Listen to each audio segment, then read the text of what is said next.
ప్రభుత్వ సాధారణ బోధన ఆసుపత్రి జీజీహెచ్ రాజమహేంద్రవరంలో అంతర్జాతీయ నర్సుల దినోత్సవ వేడుకలు ఘనంగా నిర్వహించారు. రాజమహేంద్రవరం సిటీ ఎమ్మెల్యే ఆదిరెడ్డి శ్రీనివాస్ ఆసుపత్రి ఆవరణలో మాతృమూర్తి ఫ్లోరెన్స్ నైటింగేల్ విగ్రహ ఆవిష్కరణ చేశారు.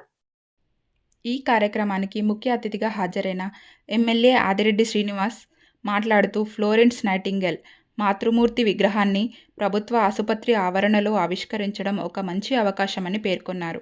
ప్రభుత్వ ఆసుపత్రిలో వైద్య సేవలు అందిస్తున్న నర్సింగ్ మాతృమూర్తులందరికీ అంతర్జాతీయ నర్సుల దినోత్సవ శుభాకాంక్షలు తెలియజేశారు. ప్రాణాలను కాపాడే ప్రతి చేతు వెనుక ఒక నర్సు సేవ ఉంటుంది అనే మాట అక్షర సత్యమని, సమాజ ఆరోగ్య రక్షణలో నర్సుల పాత్ర అపారమైనదని, వైద్య సేవలో వైద్యులు ఎంత ముఖ్యమో రోగులకు ధైర్యం చెప్పే నర్సులు అంతకంటే గొప్పవారని కొనియాడారు. GGH superintendent doctor Rajasekhar Kennedy మాట్లాడుతూ నర్సింగ్ సేవలు వైద్య రంగానికి వెన్నెముక లాంటివని పేర్కొన్నారు. ఈ సందర్భంగా నర్సింగ్ సూపరింటెండెంట్లు N Prabhavathi, C Kiranmayi, head nurse B Jyothi, ప్రజాప్రతినిధులు, వైద్యులు, నర్సింగ్ అధికారులు, దేశరెడ్డి బలరామనాయుడు అధికారులు తదితరులు పాల్గొన్నారు.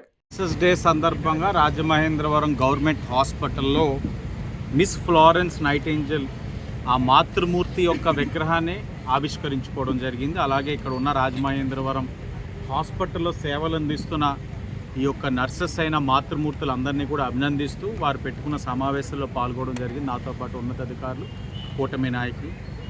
నర్సెస్ యొక్క సేవని మరవలేనిది, చాలా పవిత్రమైనది. అలాగే ప్రాణాన్ని కాపాడే ప్రతి డాక్టర్ ఒక చెయ్యి వెనకాల వారి యొక్క నర్సెస్ ఒక చెయ్యి లేనిదే కార్యక్రమం జరగదు. అలాంటి ఒక పవిత్రమైన బాధ్యత కలిగిన వృత్తిలో ఉన్నవారు ఎంతో కష్టపడతా ఉన్నారు. ఈ రాజమహేంద్రవరం హాస్పిటల్ పరంగానే చూసినట్లయితే వైఎస్ఆర్సీపీ ప్రభుత్వం దిగిపోయే చివరాఖరి రోజున ఈ హాస్పిటల్ ఒక ఓపీ 400 నుంచి 500 ఉండేది ఒక రోజులో.